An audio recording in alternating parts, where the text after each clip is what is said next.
وقل رب زدني علما. إن الحمد لله نحمده ونستعينه ونعوذ بالله من شرور أنفسنا وسيئات أعمالنا.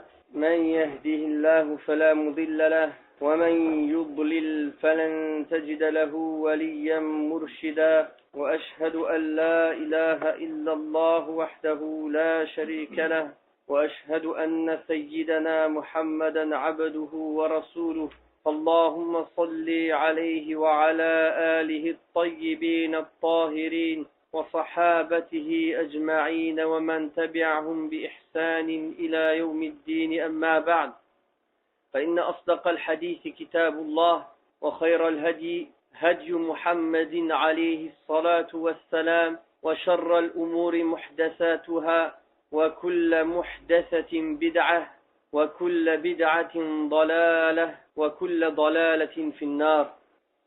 Aujourd'hui, on va parler d'un acte qui annule aussi les ablutions, manger de la viande de chameau. Jabir ibn Samura radiallahu anhu rapporte qu'une personne a demandé au prophète sallallahu alayhi wa sallam, dans un hadith rapporté par l'imam Muslim ibn Majah, est-ce que nous refaisons les ablutions après avoir mangé de la viande de mouton? Le prophète alayhi wa sallam a dit, si tu veux tu refais tes ablutions et si tu veux tu ne les refais pas. Il lui a dit, et est-ce que nous refaisons nos ablutions après avoir mangé de la viande de chameau? Il a dit oui, refais tes ablutions après avoir mangé de la viande de chameau. Dans un autre hadith qui est rapporté par l'imam Abu Daoud et Tirmidhi et Ibn Majah, selon Al-Bara ibn Azib radiallahu anhuma, le prophète sallallahu alayhi wa sallam a dit, refaites vos ablutions quand vous mangez de la viande de chameau et ne les refaites pas quand vous mangez de la viande d'agneau ou de mouton.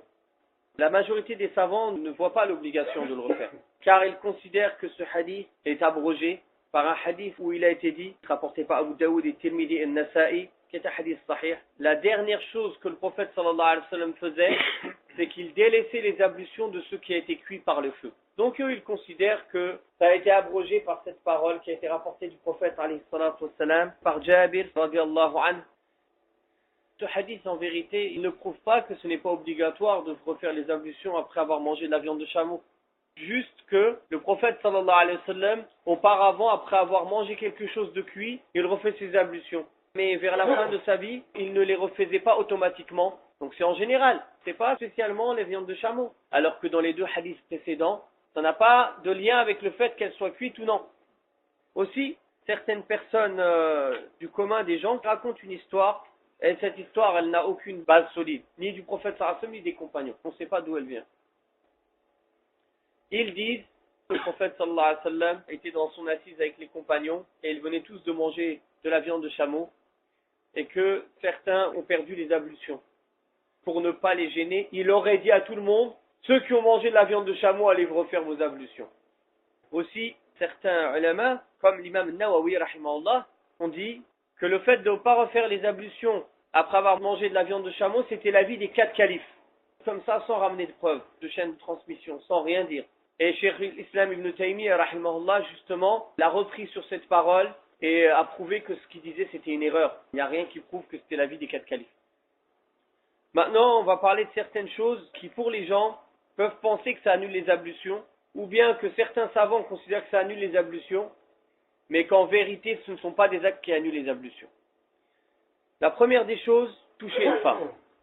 Chez l'imam Shafi'i, ça annule les ablutions. Chez l'imam Malik, ça dépend de s'il y a un désir, ou si cela a été fait par intention d'avoir du désir, même s'il n'a pas de désir, ça annule les ablutions. S'il a touché même sans intention d'avoir le désir, mais s'il a eu du désir, ça annule les ablutions. Donc, comme on a dit, c'est le madhab de l'imam Shafi'i. C'est une des paroles d'Ibn Omar, Ibn Mas'ud et d'Ibn Hazm al-Andalusi, rahimahullah. Par contre, le deuxième avis, l'avis de l'imam Abi Hanifa et Mohammed ibn al-Hassan al-Shibani, et c'est la parole d'Ibn Abbas et Tawus, Cheikh l'Islam ibn Taymiyyah, eux ils disent que ça n'annule pas les ablutions. Et donc le troisième avis, on a dit, c'est ceux qui disent avec le shahwa. Et ça, c'est l'avis de l'imam Ahmed et de l'imam Malik, rahimahullah. Donc, ceux qui disent que ça annule les ablutions, ils se sont basés sur la parole d'Allah subhanahu wa ta'ala, quand Allah subhanahu wa ta'ala parle des actes annulant les ablutions, il dit « Aw la amastumun nisa » pour eux dans la langue arabe, la amastoum, c'est-à-dire vous avez touché. Mais cette parole, et ça c'est Abdullah ibn Mas'ud, et Abdullah ibn Umar radiallahu anhum, qui ont dit dans le tafsir de Tabari, rahimahullah, ils ont dit al-lams, c'est ce qui est avant l'acte sexuel.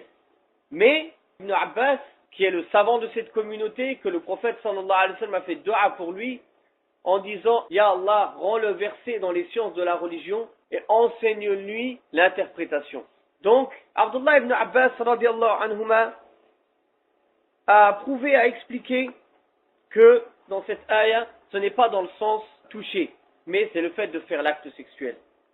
Donc il a dit dans le tafsir de Tabari et dans le Musannaf d'Ibn Abi Shayba, bisanadin sahih, al-mas wal-lams wal-mubashara, tout ça, ça veut dire le jima'. Car Allah subhanahu wa ta'ala, il utilise, on va dire la métaphore. En fait, c'est de dire un mot qui peut avoir plusieurs sens, dont il y a un sens premier et des sens seconds ou plus lointains.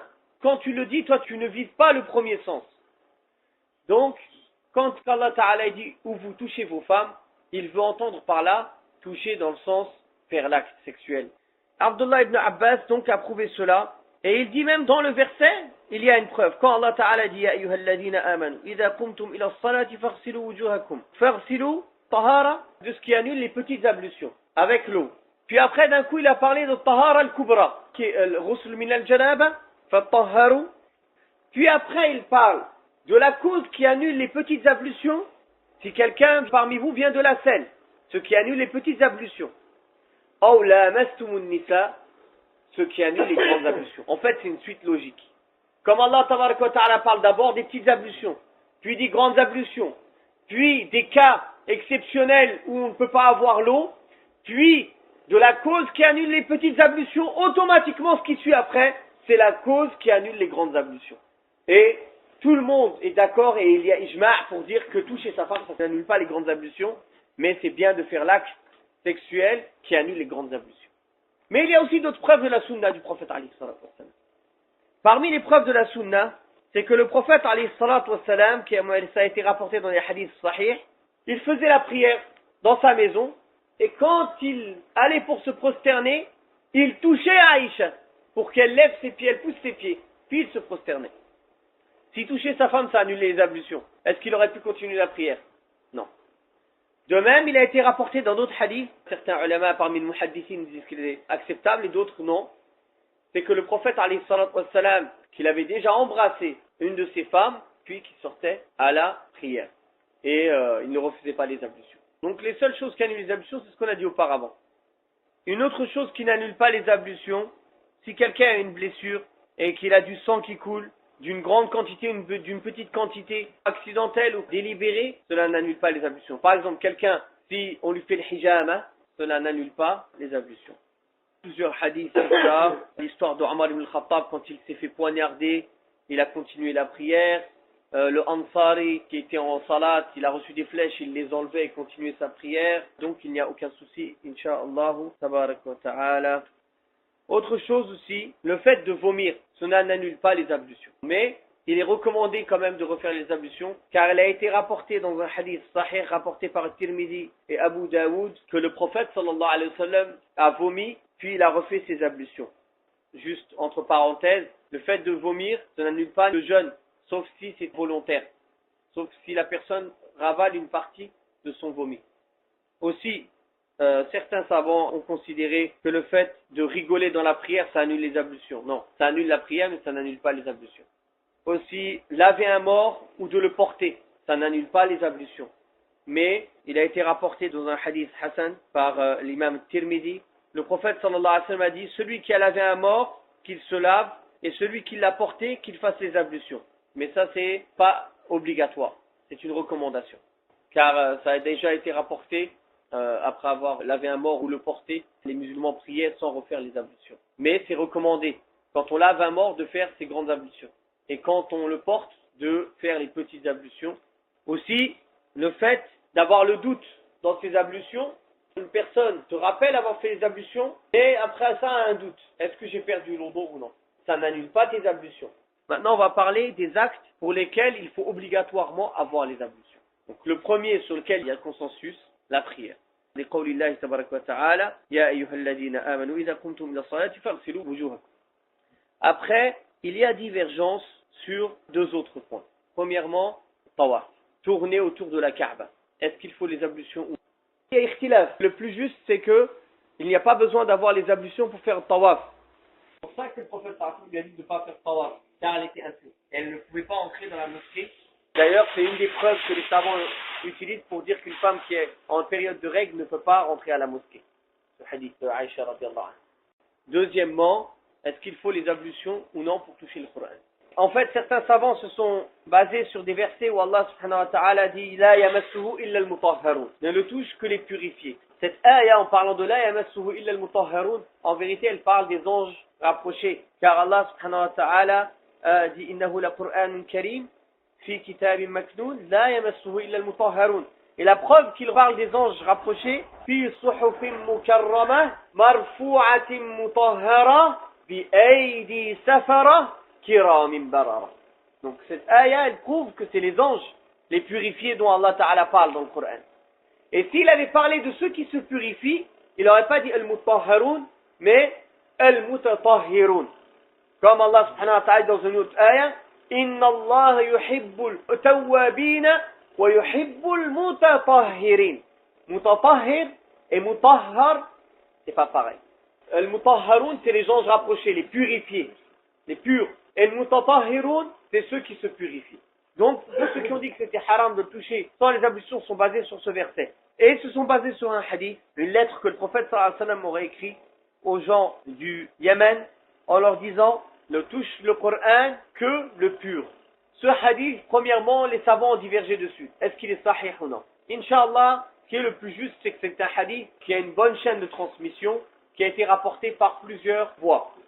Donc ceux qui ont dit qu'il n'était pas véridique, plus ils ne comprennent pas ces versets-là en parlant des gens, mais en parlant des anges, ils disent que toucher le Coran, ça va besoin des ablutions. Ibn Hazm dit même en état de janaba, tu peux toucher le Coran. Il dit, le seul qui n'a pas le droit de toucher le Coran, c'est le kafir. Même ceux qui disent que ce hadith est sahih, comme Sheikh al-Albani, rahimahullah, et d'autres, ils considèrent que tahir dans ce hadith, ça veut dire le mu'min. C'est pas celui qui a les ablutions. Ils se sont basés sur d'autres hadiths véridiques où le prophète sallallahu alayhi wa sallam a interdit d'emporter le Coran avec nous dans les pays de mécréants, de peur qu'ils le touchent et qu'ils le prennent. C'est pour ça que, par exemple, Sheikh al-Albani, parmi les contemporains, rahimahullah, et d'autres qui l'ont précédé, comme Ibn Hazm, considèrent que ce n'est pas obligatoire d'avoir les ablutions, ni même les grandes ablutions pour toucher le Coran. Il suffit d'être un croyant. Et ils se sont basés aussi sur une autre parole. Quand le prophète sallallahu alayhi wa sallam a passé salam à Abu Huraira, et Abu Huraira ne lui a pas répondu. Et plus tard, il est venu et dit à Rasulullah, je ne t'ai pas répondu car j'étais impur. Et le prophète sallallahu alayhi wa sallam, il lui a dit, le croyant n'est jamais impur. Mais cet avis, à mon sens, n'est pas le plus juste. Pourquoi? Premièrement, c'est vrai, le verset parle des anges. Donc on ne peut pas se baser sur le verset pour dire il faut avoir les ablutions. Mais le hadith où le prophète sallallahu alayhi wa sallam a envoyé une lettre aux gens du Yémen, ce n'est pas de l'habitude du prophète sallallahu alayhi wa sallam d'utiliser le mot tahir pour le mu'min. Quand on lit, on réunit un petit peu tous les textes, on reconnaît des manières de parler du prophète alayhi salatu wa sallam. Premièrement. Deuxièmement, quand le prophète sallallahu alayhi wa sallam dit ne touche le Coran qu'une personne purifiée, c'est clair qu'il ne vient pas à l'esprit qu'il aurait dit ça s'il voulait dire le croyant. Le prophète sallallahu alayhi wa sallam aurait dit clairement ne touche le Coran qu'un croyant. S'il a utilisé ce mot, c'est que dedans il y a un sens précis, c'est le sens de la purification. Et quand on prend le sens de la purification, on prend le premier sens, c'est-à-dire le sens englobant toutes les purifications, c'est d'avoir les grandes et les petites ablutions. En ayant les grandes et les petites ablutions, le mot tahir, il est complètement compatible avec toi, car tu es croyant en état de grande ablution et en état de petite ablution. Donc, cette qualité ou cette caractéristique qui t'est donnée, elle te correspond. Donc, quand le prophète sallallahu alayhi wa sallam a dit ne touche le Coran qu'une personne pure, ça correspond à la personne qui est croyante, qui a les grandes ablutions et qui a les petites ablutions. Pour ceux qui disent que c'est permis, la yamassuhu ad-damir huna, le ha, il revient le livre gardé auprès d'Allah subhanahu wa ta'ala. Deuxième chose, le hadith qui dit la yamassul Qur'an illa tahir. Ils ont dit que ce hadith est daïf. Et ils ont dit même s'il était sahih, al-tahir c'est le mu'min. لأن المؤمن لا ينجس. Et ils ont dit aussi que le prophète sallallahu alayhi wa sallam a interdit d'aller dans Bilad al-Adou ou Bilad al-Kufr avec le mushaf pour pas que justement le najis, le kafir, il peut le toucher. Innama al-mushrikuna najas, comme Allah Ta'ala a dit. Et dernière chose, c'est une lettre que le prophète alayhi salatu wa salam a envoyée à Hiraql. Il lui a écrit Enfin, c'est pas lui qui a écrit, car le prophète sallallahu alayhi wa sallam ne savait pas écrire, mais il a demandé d'écrire, et il a été écrit des versets du Coran. Et c'était sûr que s'il lui envoie une lettre, lui va toucher cette lettre-là, où il y a du Coran dessus. Donc, certains ulama, qui est une minorité, disent que tout le monde peut le toucher. Mais en vérité, c'est différent, car la lettre qui a été envoyée à Hiraql, ce n'est pas du Coran, comme on a expliqué auparavant. Car il y a plus d'écriture dedans que de Coran. Donc ce n'est pas considéré comme le Coran, c'est comme si c'était un livre de tafsir, ou comme si c'était un livre de fiqh, et donc il n'y a pas de mal à le toucher. Et on a dit qu'Inch'Allah le plus juste, c'était de dire qu'il fallait les ablutions pour toucher le Coran. Pourquoi? Car tahir, ce n'est pas dans l'habitude du prophète sallallahu alayhi wa sallam d'utiliser le mot tahir pour un mu'min. En général, il dit mu'min ou muslim. Il n'utilise pas un mot il va utiliser un mot spécifique pour cet acte, tahir, c'est-à-dire celui qui est pur, en état de pureté. Aussi, lire le Coran sans les ablutions. On peut même le réciter en état de janaba, et même la femme qui a ses règles. Car les ulama qui se sont basés sur des paroles pour interdire cela, ils se sont basés sur des hadiths da'ifa. Comme par exemple, le hadith de Abdullah ibn Amr, la yaqra'u al-junub wala al-ha'id shay'an min al-Qur'an. L'autre hadith de Ibn Rawaha, نهى رسول الله صلى الله عليه وآله وسلم أن يقرأ أحد منا القرآن وهو جنب. وحديث آخر لعبد الله بن مالك إذا توضأت وأنا جنب أكلت وشربت ولا أصلي ولا أقرأ حتى أغتسل. كل هذه الأحاديث لا تصح كما بينه الشيخ الألباني رحمه الله في مراجعته لكتابه للبيهقي. Donc comme ces hadiths ne sont pas véridiques, on ne peut pas en tirer des règles. Bien sûr, si quelqu'un par wara, par taqwa, il évite de le faire, khurujan min al-khilaf, hada afdal.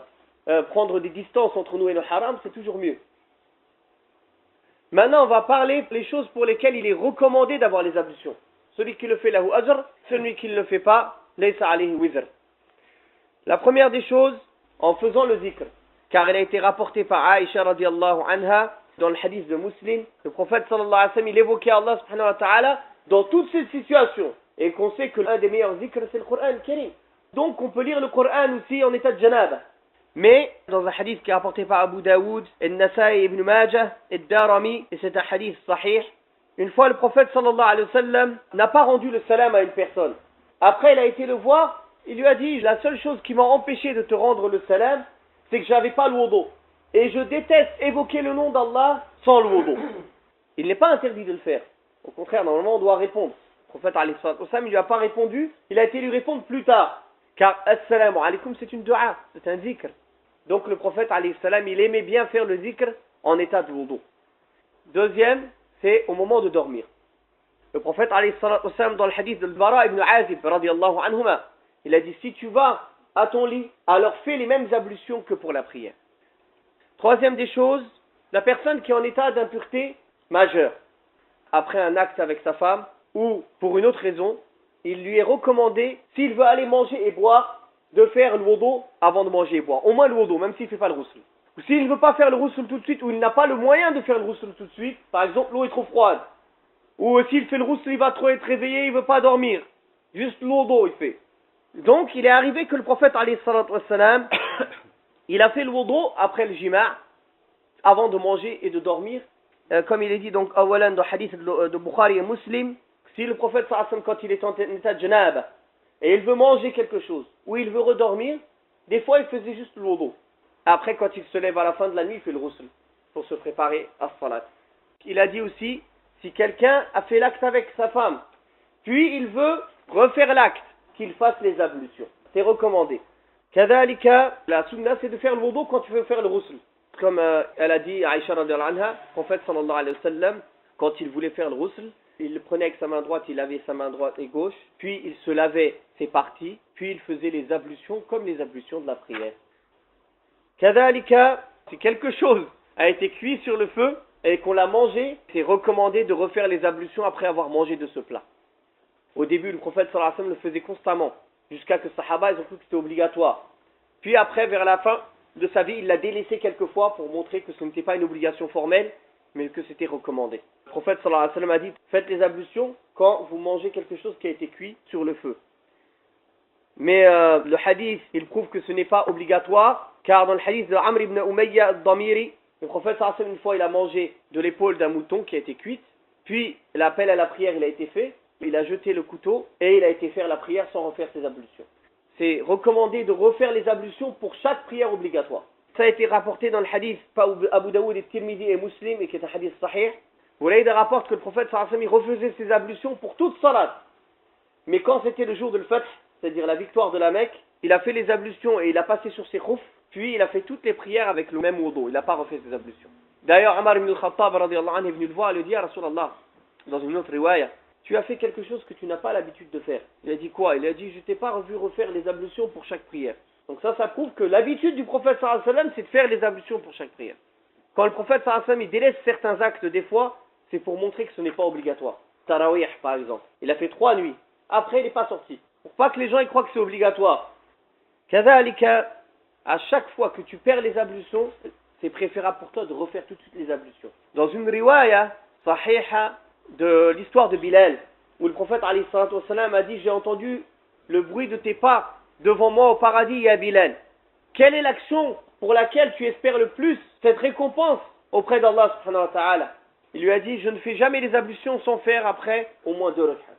Puis, à chaque fois que je perds les ablutions, je les refais. Alors le prophète alayhi salatu wa salam, il a dit, c'est pour ça, et ce hadith il est rapporté par Tirmidhi, bi isnadin sahih. Et une des compréhensions aussi du hadith, où le prophète alayhi salatu wa salam va nous trouver avec des traces de lumière, yawm al-qiyamah, min athar al-wudu, celui qui peut augmenter cette trace-là, qu'il le fasse. Donc les ulama ont 2 compréhensions dans ce hadith.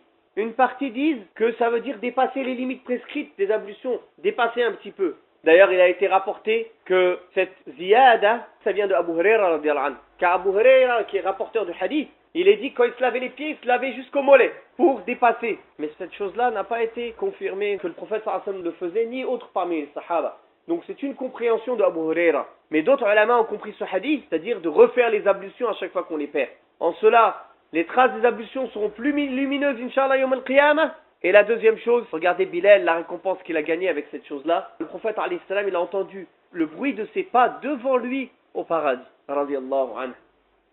Kadhalika, le prophète alayhi salatu wassalam, il avait vomi, il a rompu son jeûne et il a fait le wudu. Donc c'est recommandé, comme le prophète alayhi salam l'a fait, pour une personne qui a vomi, de refaire les ablutions. Kadhalika, de refaire les ablutions quand on a porté un mort. Et de refaire le ghusl quand on a lavé un mort. C'est recommandé, mais ce n'est pas obligatoire.